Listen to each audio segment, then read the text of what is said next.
आज हम कुछ विशेष बात आप लोगों के सामने प्रस्तुत कर रहा हूँ। देखिए, ये दैवी शरीर है। इस शरीर देव निर्मित शरीर है। इसमें जितना देखते हैं मशीन है, जितना पाठ पूजा कल जितना इसमें जो कुछ दिखाई दे रहे हैं आपको, सब जो है सो ईश्वर निर्मित है। इसमें सबका हम आप देख नहीं रहे हैं। इसमें हमारा ये आँख कितना दिन तक काम करेगा, नाक कितना दिन तक काम करेगा, दांत कितना दिन तक काम करेगा, जिह्वा कितना दिन काम करेगा, किडनी और लीवर, ये सब शरीर में सारे पार्ट कितना दिन तक काम करेगा, आप नहीं देख रहे हैं। लेकिन ईश्वर निर्मित है, सबका पावर है। जैसे एक तो बल्ब लेते हैं और वो तुरंत आपको लिख के देते हैं कि ये गारंटी 6 महीना का है, ज़्यादा से ज़्यादा 1 महीना चल जाए, 2 महीना, लेकिन गारंटी देते हैं, गारंटी के हिसाब से हो जाए। ऐसे ही वो तो गारंटी कृत्रिम का है, लेकिन मानव शरीर के लिए या जो जीव का शरीर है, कोई भी है, जानवर हो, पशु पक्षी गाय जो कुछ है, सबका वो जो है ईश्वर निर्मित है। इसका सबका संविधान, दैवी संविधान के अनुसार ये उनके पूर्व कर्मानुसार इसको निरूपित किया जाता है। ये इनके जो हम शरीर दिया है, इसमें इनका आँख कितना दिन तक काम करेगा, तो इसका सबका माध्यम एक ही है। वो क्या है? तो खाना पीना, ये 2 ठो शब्द है। कहते हैं शरीर माध्यम खलु धर्म साधन।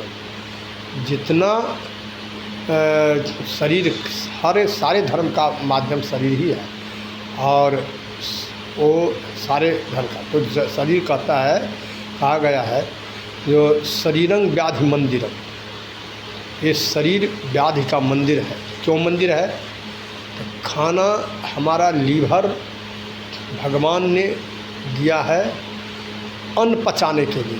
वो अन्न पका हुआ अन्न, कच्चा अन्न नहीं। लोग अभी कच्चा अन्न खा रहे हैं। कहा गया भात जितना गीला रहता है उतना जल्दी पचता है, और रोटी जितना ऊपर में लाली रहता है उतना वो पचता है। और लोग उजला उजला रोटी ज़्यादा पसंद करता है, लेकिन वो पका नहीं रहता है, वो अध कच्चा रहता है। ऐसे ही सब्जी भी जो है सो लोग देखता है, जो सब जितने सब्जी है सब वैसे दिखाई देता है, तो सब्जी भी नहीं पका रहता है। और उसमें हमको कितना तेल मसाला खाना चाहिए, नहीं खाना चाहिए। हम मानव है, मानव का जो है सो ऐसे तेल मसाला इतना देना चाहिए जिससे हमारा स्वाद भी मिल जाए, अन्न भी भोजन कर ले और पच भी जाए, ऐसे भोजन करना चाहिए। ये भोजन मानवों का है, और दानवों का भोजन है जो ये नहीं देखता है जो हम ये खाना से मरेगा कि जिएगा। वो जितना स्वादिष्ट हो तो स्वादिष्ट होगा, ज़्यादा तेल मसाला प्याज लहसुन ये सब ज़्यादा पड़ेगा तभी ना स्वादिष्ट होगा। तो वो क्या होता है, तो उसको किडनी ख़राब कर देता है, लीवर ख़राब कर देता है, शरीर उसको ख़राब कर देता है, सारे चीज़ को ख़राब कर देता है। यही लोग नहीं समझ रहा है, और लोग साधु संतों पर मैंने आरोप कर रहा है, ये कहता है वो कहता है। अब देखिए हमारा शरीर सबसे शरीर कमज़ोर और रोग का घर क्यों बन गया है? तो शरीर में एनर्जी है नहीं, ज़्यादा लोग काम सेवन करता है। काम सेवन दैवी ईश्वरीय संविधान के अंतर्गत है, संतान के लिए काम सेवन करें, और लोग अभी ज़्यादा काम सेवन करता है।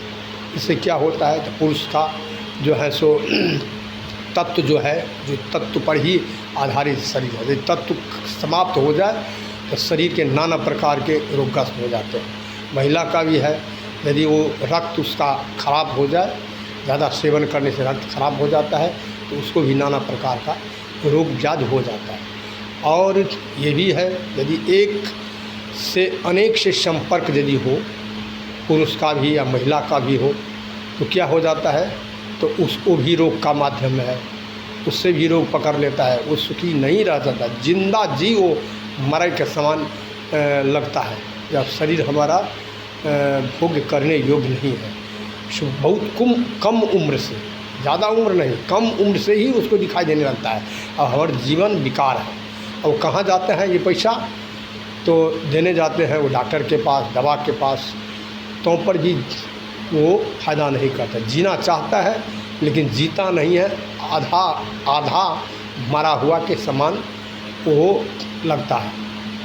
तो यही बहुत कुछ ऐसे है जो हम दैवी संविधान को नहीं मानते हैं, इसी कारण से उसको ऐसा समस्या सामने जो है सो खड़ी हो जाती है। अब देखिए संत महात्मा वगैरह ये सब जानते हैं, ये सब अपने वो अध्यात्म शास्त्र पढ़े हैं, लेकिन जो मूर्ख चपाट है, भैंसवार है, वो ये सब का अनभिज्ञ है, लेकिन टीका टिप्पणी ज़्यादा करता है, क्योंकि उसका आसुरी बुद्धि है, आसुरी ज्ञान है।